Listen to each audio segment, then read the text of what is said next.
When it comes to bass in the studio, there's one tool that stands out above the rest, the Fender Precision Bass. But what makes it so good in a recording environment? Today on the Bass Channel, we're diving into the engineering behind the P Bass, its pickup design, frequency response, and why, for a lot of people, it's the ultimate low-end foundation.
Let's start right here, the heart of the P Bass, the split-coil hum-canceling pickup introduced in 1957. The pickup is technically two single coils, each under two of the strings. The coils themselves are wired in reverse polarity and phase, giving it a hum-canceling property without actually being a full humbucker. It's still a single coil because there's a single coil under each string. Now, I'm jumping in here with this to say some of you may be familiar with a reverse P pickup, where the coil that's on the treble strings is slightly more forward and the coil under the bass strings is slightly more rearward toward the bridge.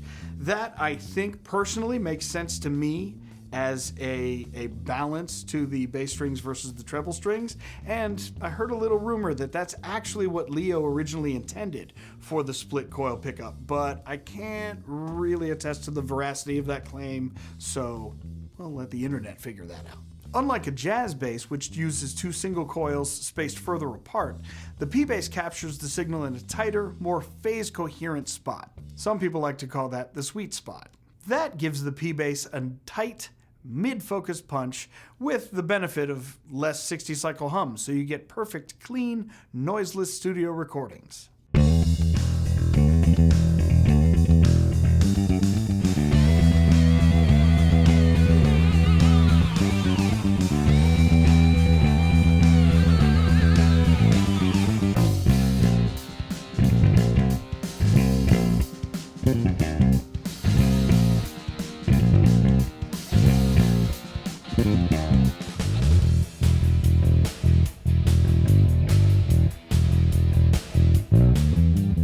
Let's look at what that split coil actually sounds like in the frequency domain.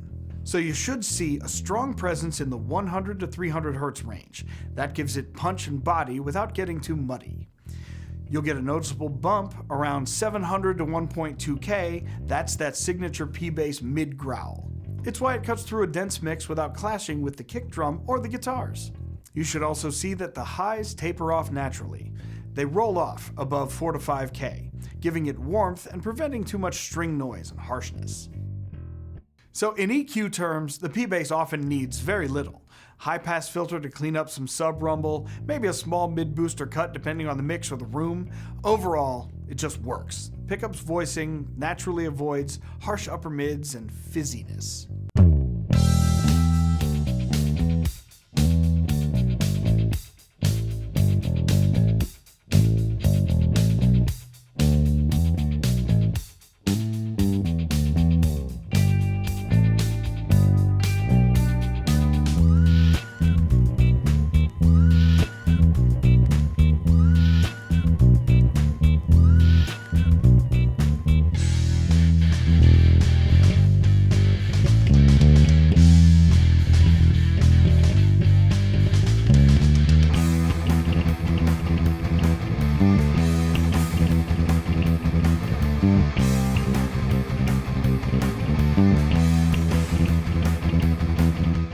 Thanks to its simple circuitry and pickup placement, and of course I say simple circuitry assuming it's just a passive P bass.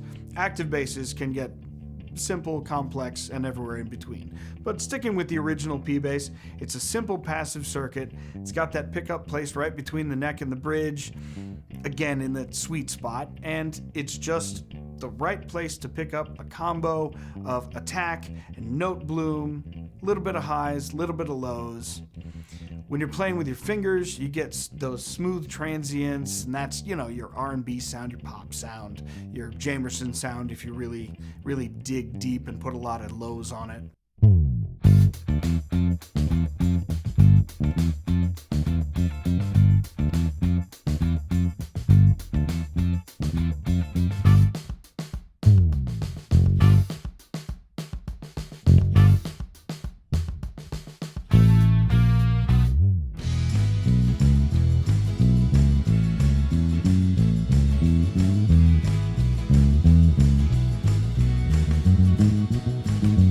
When you use a pick, you get more bite, you get that sharper transient.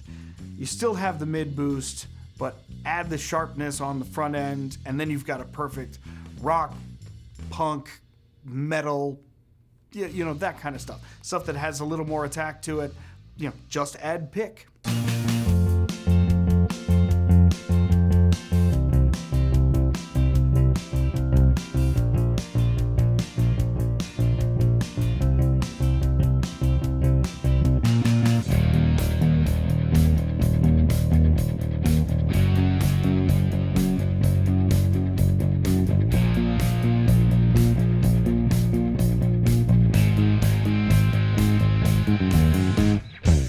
Basically, it's this versatility that makes it so recordable.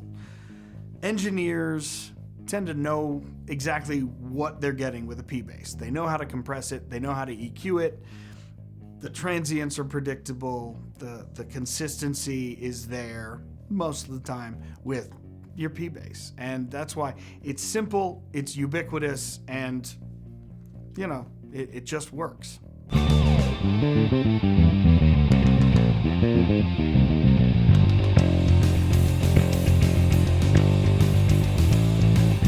Of course, it being around for so long, the P bass absolutely pairs beautifully with classic studio gear chains. DI boxes, Neve channel strips, LA2A compressor. You get that. You get that usable tone, you get that predictable and classic tone right away. Again, talking about the original P bass, the passive electronics also mean that it doesn't tend to overload things. It can be hot, but it's not generally going to break your console into distortion or harsh clipping or anything like that. When it is pushed, depending on the channel chain, you could get a little harmonic saturation, but it should not be harsh. And the most part, when we record these, and we record P basses a lot, I mean, you can see we've got a lot of Ps, PJs, and other P variants around here. You know, we tend to know. Chris knows exactly what to do to a P bass to make it sound like we want it to sound. It's again, it's the thing that engineers do.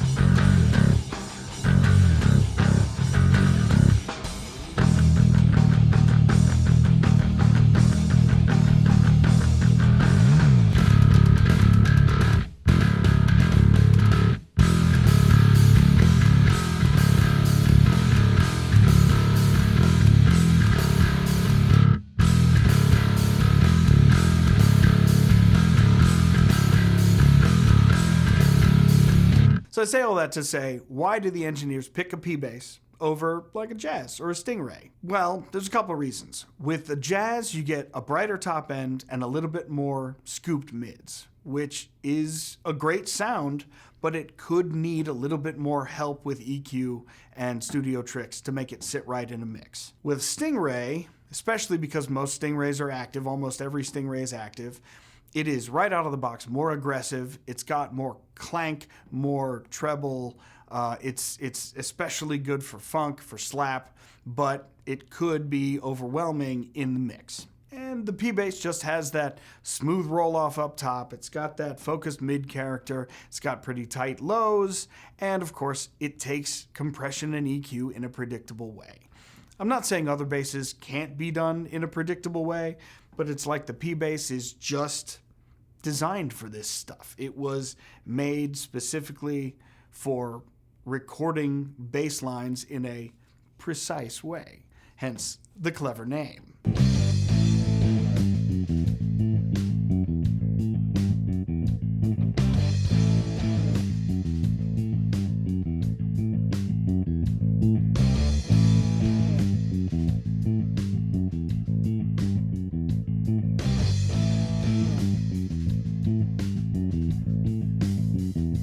So yeah, the P Bass isn't just popular because it's old school.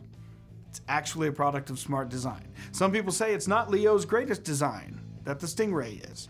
But man, the P is just tried and true. It's got that pickup, it's got that tone circuit that just works perfectly with how we expect a bass to sound in a recording, and of course live, but you know, we were talking about this specifically in a recording context. If you drop into a session, hand the engineer a bass track that basically mixes itself, you've probably handed them a bass line recorded on a P.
Okay, I've rambled on enough about the P Bass and why the P Bass is cool. If you like this kind of stuff a lot too, like we do here, leave us a like, leave us a subscription, and if you want to help support the Bass Channel, perhaps consider becoming a channel member. With the P Bass, this is Dave with the Bass Channel saying, be safe, be cool, play bass, and we will see you next time.